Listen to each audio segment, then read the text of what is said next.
In this video, I'm going to be showing you how I did a myocardium segmentation using ITK-Snap. So we're going to open up our CT DICOM data. So loading ITK-Snap, we're going to go to the bottom right and hit Open Image.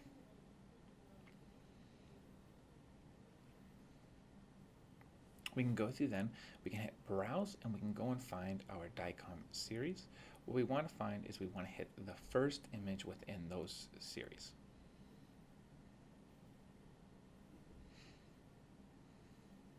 Once you open that up, we want to make sure it says DICOM image format, and it's going to show you all the different series within that folder. What I want to select is the vascular images with the highest number of images for the better resolution. I can hit finish. We've got this opened up. Now to zoom in ITK-Snap, you want to hit the right mouse button and go on a diagonal, and then you can go through the images, the slices, by going through the mouse wheel. Now, next thing I want to do first off the bat is I want to do the auto contrast adjustment just to make sure that I can see. Now, I've already done a segmentation of the blood pool, so I'm going to go to segmentation, open segmentation, and then I'm going to browse for that and look where I've saved it.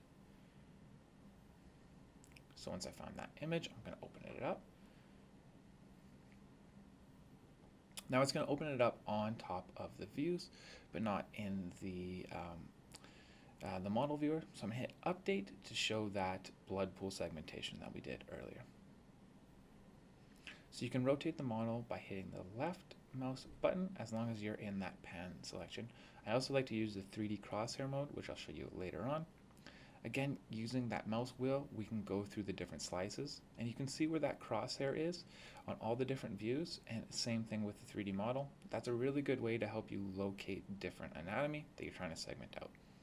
Or maybe some problems, holes, something that you segmented out that's wrong. So we're going to go through here and we're going to start creating that new one. So we're going to go to Label Editor. So you can see I've got the clear label, blood pool label, and I'll make this green one the myocardium. So I can just go in and type the new name. You can also have as many different labels as you want with the new button at the bottom, or you can delete them. You can also in here change the opacity of an individual layer and change the color. So what we want to do here first off is we want to make sure that our active label is the myocardium. That's what we'll be working on. And we want to make sure that we're not destroying the blood pool. We're only going to work within that clear label. So that's all the invisible spaces. So the tool I'm going to be using is the Active Contour tool, also known as the snake tool. It's a semi-automatic tool. If you want to expand one of the different views, you can hit in the top corner. There'll be a little area. If you do hit down the mouse wheel, you can pan through the space, and then you can either scroll through with the mouse wheel, or on the right side there, you can pull the slider up and down. So the first thing that we're going to want to do is I'm going to go back to all three views, and I want to start with the ROI. So I'm going to hit Reset ROI to just make it right where I want to start working, and I'm going to start pulling those in on my area of interest. So ROI stands for region of interest. It's what you're going to be working in for that particular segmentation. And I like to go through and look at all three views to make sure that I'm segmenting out the right area. So I'm going to start with just around the two ventricles right now. I like to do small areas at a time. It really leads to getting less of unwanted areas. So next we're going to hit segment 3D, and we're going to go in and start the thresholding. So anything that's in white will be places that can be segmented. Anything in blue will not be segmented. So what we want is we want to find areas that are connected within the white so that our bubble can then weave throughout that area and flood fill to create that segmentation. So I'm adjusting the lower threshold, which I find a little bit easier to do. You can either adjust them both, just the upper or just the lower, with those different threshold modes on the right-hand side. I like to go through the different slices, to make sure that I am just going to be segmenting out the places that I want. So next, we're going to start adding that bubble. So if we hit Add Bubble at the cursor, and then we can adjust the size of it, and then we're just going to let that play.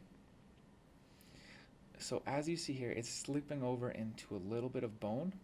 So I'm going to hit pause, and then update the model here after we finish that segmentation, we can see the green is going to be that segmentation that we just did. So we've got one area. It looks pretty decent. We're going to have to go in and do a little bit of manual editing later on it to get rid of some of that bone. But for now, I think it looks pretty good. So we're going to continue on with doing some more of those small segmentations. So I'm going to move that area, the region of interest, over to more of the front of the heart.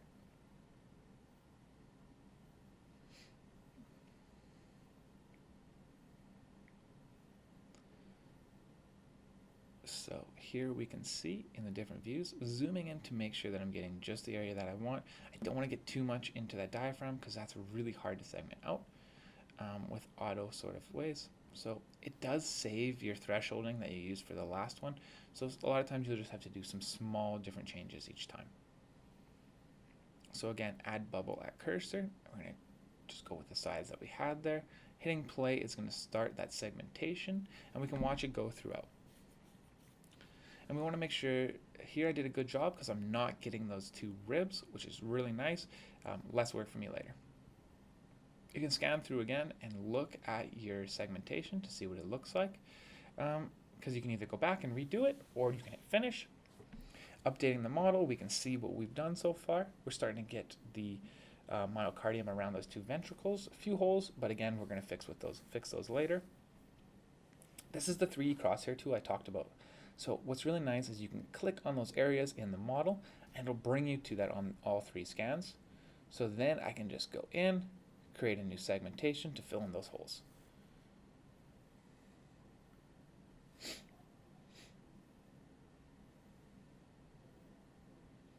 So we're just going to do that one large hole there. So again, adjusting the threshold out a little bit so that I can get some more of that area. Next, we're going to hit next and then create that bubble at cursor. Play. I find really for the most part I only ever create one bubble. I think it works really well. For larger areas you can create more bubbles and it just goes a little bit faster, but for me I like to watch it and see where it's going, so it's a little bit easier to see. Updating that model, and again we filled in that hole. We got a little bit more than we wanted, so that's something we'll have to clean up later on.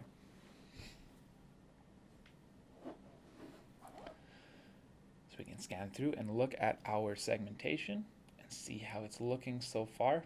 Again, some areas that I think we'll have to clean up, but for the most part it's alright. So let's do a little bit of that cleanup right now. I'm going to use the paintbrush tool, and what I'm going to change is I'm going to paint on the clear label and I'm going to paint over the myocardium. So it turns it into pretty much an eraser. So again, you have different brush styles. For me, the round one works the best, and the 3D brush, what it does is it allows you to paint over multiple areas at once. So the left click will paint over what you've chosen. If you do have to do just a small erase, instead of going in and changing the labels, you can just hit the right mouse button. But what I'm going through here is I'm just following the scan to get rid of some of those square edges to just clean up that myocardium.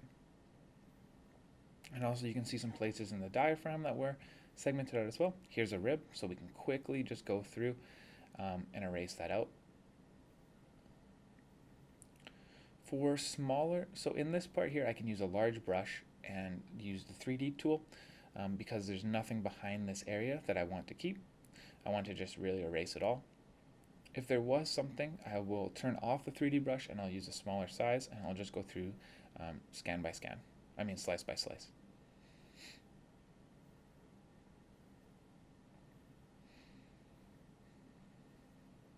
And then once we're done this segmentation, we're going to update the model to see how that looks.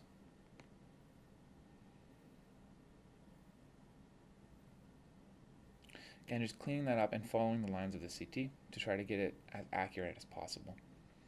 For us, this is a training model, so we are really conscious about the inner anatomy. For the myocardium, I want to get it as close as I can, but if we're missing a little bit of detail, that's okay. So as we can see here, I got rid of a lot of those areas. So I'm using that 3D crosshair tool, again in the bottom left, to click on the areas that I missed on the 3D model. Then I can quickly just go in and erase them out. And it's all gone. So this is the way that I like to do it, is to do the automatic segmentations and then going through and do a little bit of manual editing. So there's some of those holes that we created. So I'm going to swap that over. There's the quick palette tools, which I find nice because a lot of times it'll have the areas that you want. So here it's a lot smaller of an area, so I just want to shrink down the size of the brush and then go through and just fill in some of those holes.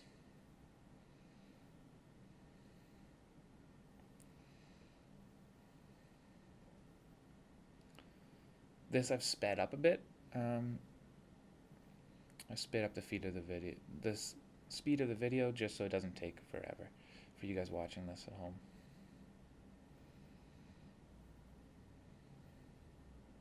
So I can go through that 3D crosshair tool, click on any of those holes, and then just in my scans it'll show me where those crosshairs is and where I need to be painting over. So now we're going to do some more segmentations using that snake tool.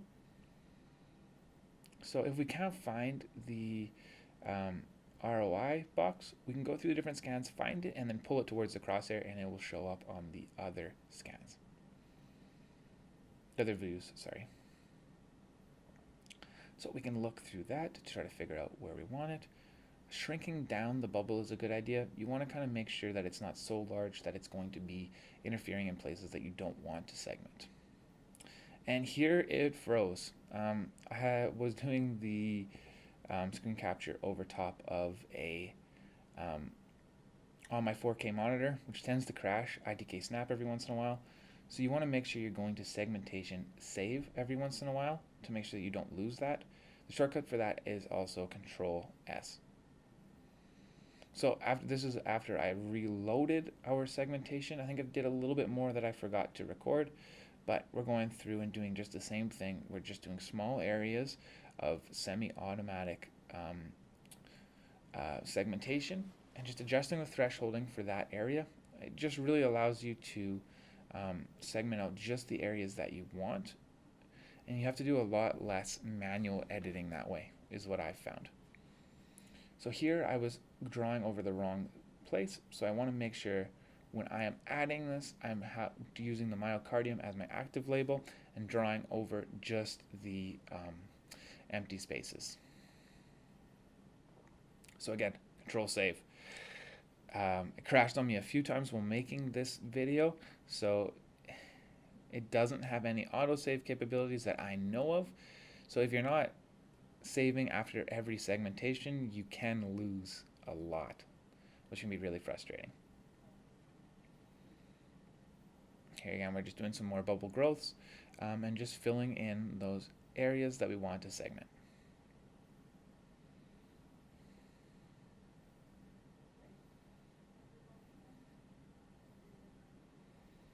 So for me, when I create the myocardium, I pretty much I make sure that I am covering over both the ventricles and the atriums. I usually do not do it over top of the aorta. Again, here's another freeze. If the bubble just stops like that, a lot of times that means that you have that it is frozen. So you have to close and reopen. So again, I want to make sure that I'm using that myocardium label and drawing over just the empty space.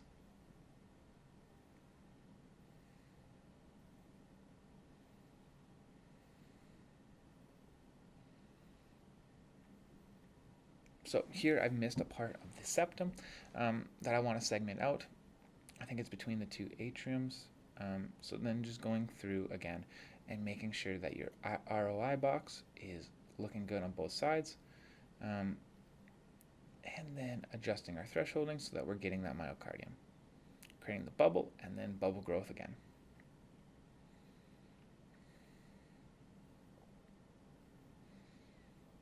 Updating the model, we can see we filled in a lot of that space.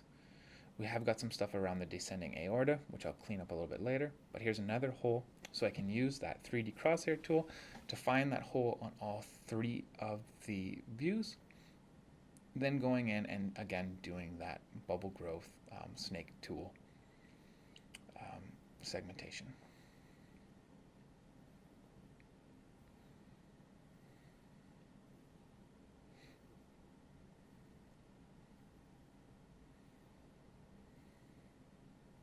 Take the model, we can see we've got some weird areas at the bottom where the heart sits on top of the diaphragm. This is where I usually do a lot of my manual editing. I try really to do a bunch of small segmentations so that we can just get so we get less of the diaphragm and I have to do less manual segmentation. Again, remember to save. So we're getting pretty close here. I had pulled it into my Wacom, which for some reason it doesn't want to do a screen capture of. I'm not sure why, but I did some of the manual editing on there. On the tablet, I find it takes about half the time when I'm doing this paintbrush editing, paintbrush manual editing. So if you have yourself some form of a tablet, it's going to save you a lot of time.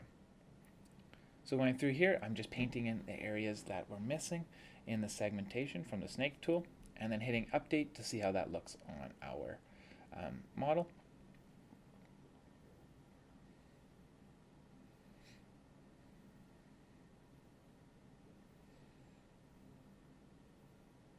So this is a type of work I normally do on a tablet, but I wanted to show just some of the manual editing that I'll do.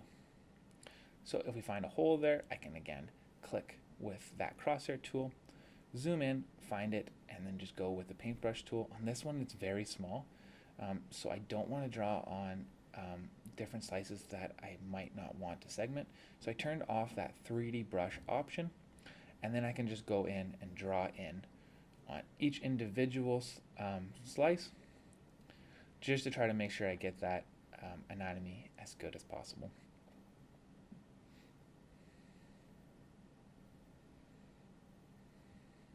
Perfect, got that hole filled.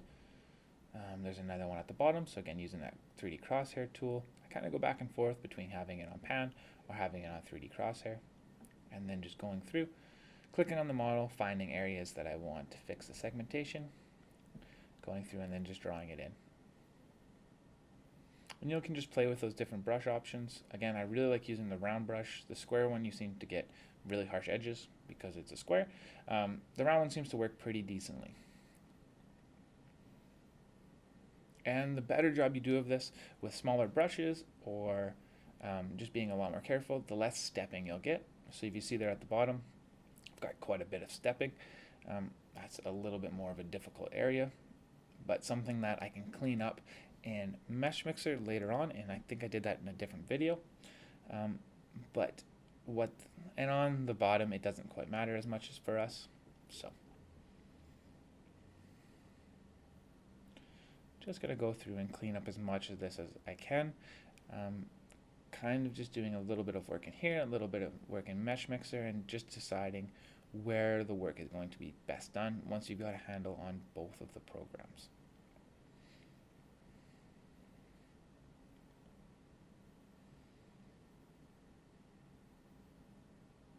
And this heart too, this patient's heart has tetralogy of Fallot. So that's going to be something that we'll be illustrating a little bit more when I do some of the editing in Meshmixer.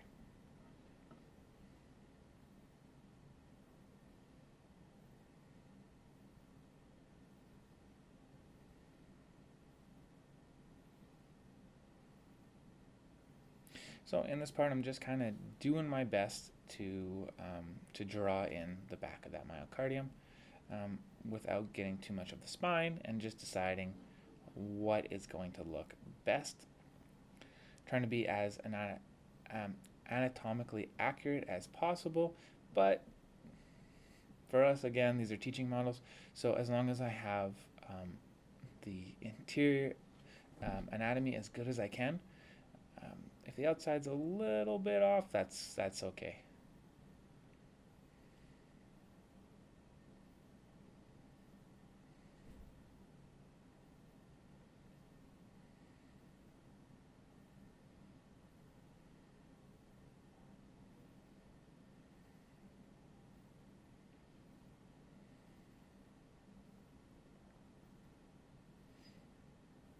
So again, doing a little bit. If I have larger areas, I will go in and do another segmentation. It's kind of just choosing how long do you think it's going to take if you do it manually versus doing a snake tool segmentation. Because now I'm going to have to clean up where there is that that's kind of harsh edge. So going through and erasing it around the spine. So take out a big chunk this way, and you can kind of just go through the different views and then decide where it's going to be best for you to either draw or erase areas when you're doing manual segmentations.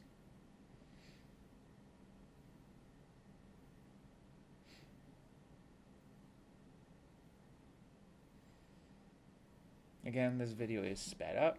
Normally it takes me maybe a couple hours to do these segmentations.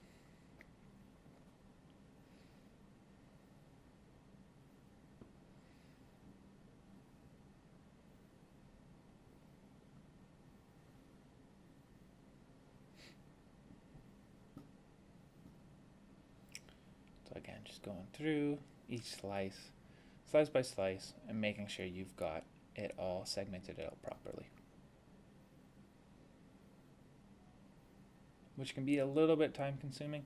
And again, this is where you have to decide, is this something that I can just smooth out or flatten in Meshmixer and it'll look all right and be good enough, or should I try to get it as accurate as I can in ITK-Snap first off?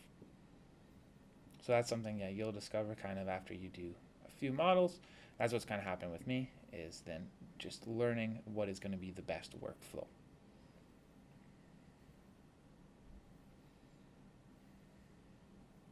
And as you can see too, our green label didn't segment anything within the red. That's because the whole time we made sure that it was only segmenting out empty spaces.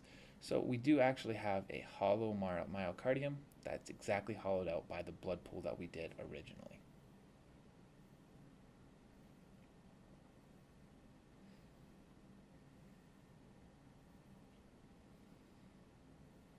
So I think we're getting pretty close here. It's looking pretty good.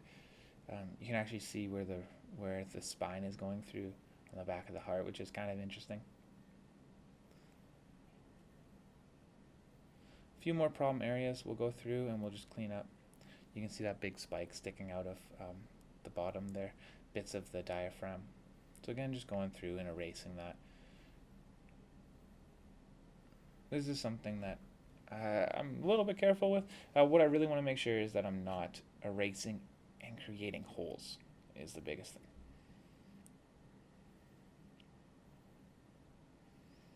And being as anatomically correct as possible. Once you get to this bottom though, it can be really difficult, as the diaphragm and the muscles of the heart are really similar contrasts, and it can be really difficult to see. Sometimes you'll have to adjust the contrast of your scan so you can see a little bit better, or lower the opacity of your model itself, which can be done in the bottom left corner there where it says overall opacity.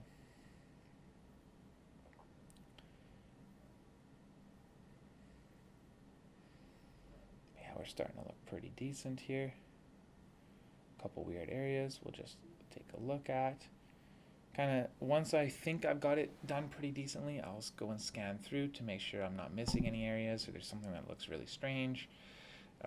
And just going through and doing that manual segmentation, which can take a little bit of time, but the more careful you are with the auto segmentation, the less manual segmentation you're going to want to do, you're going to have to do.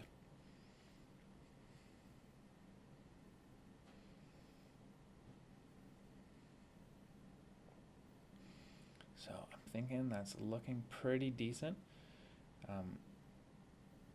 So once you've got that all figured out, we're going to export it, which I think I'm going to do here in a little bit. So we're going to export them both separately and then combine them in Meshmixer. So we're going to segmentation, save as mesh, or yeah. And so what I want to do is you can either export them as one file, or you can separate them as two different ones. So I want to export the myocardium. I want to make sure I'm exporting it as an STL, and then going through browse and deciding where I'm going to save it.